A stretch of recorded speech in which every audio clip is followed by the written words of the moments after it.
तुम्ही अशातले आहात का ज्यांना साय अजिबातच नाही आवडत? त्यातली मी पण आहे. साय जरी आवडत नसेल तर तूप मात्र खूप आवडतं. प्रत्येक पदार्थामध्ये तूप टाकून खाणं हे मॅन्डेटरी आहे. त्यामुळे मी घरीच तूप बनवत असते. बरेच दिवस झाले बुक रीड केले नव्हते, कारण वेळच भेटत नव्हता. मलाच माहीत नाही अशी काय कामे करत होते मी, की जेणेकरून मला बुक रीड करायला भेटलं नाही. पण आज भरपूर वेळ होता माझ्याकडे, त्यामुळे मी बुक रीड केलं.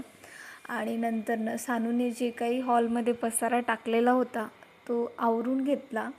आणि मला संध्याकाळी जास्त काही स्वयंपाक बनवायचा नव्हता, कारण काल डीमार्टमधून आणलेला पिझ्झा बेस होता. फक्त पिझ्झाच बनवायचा होता. सानूला खूप जास्त आवडतो पिझ्झा. ती कालच मागे लागली होती. पण काल जेवण बनवलेलं होतं, त्यामुळे मी पिझ्झा नाही बनवला.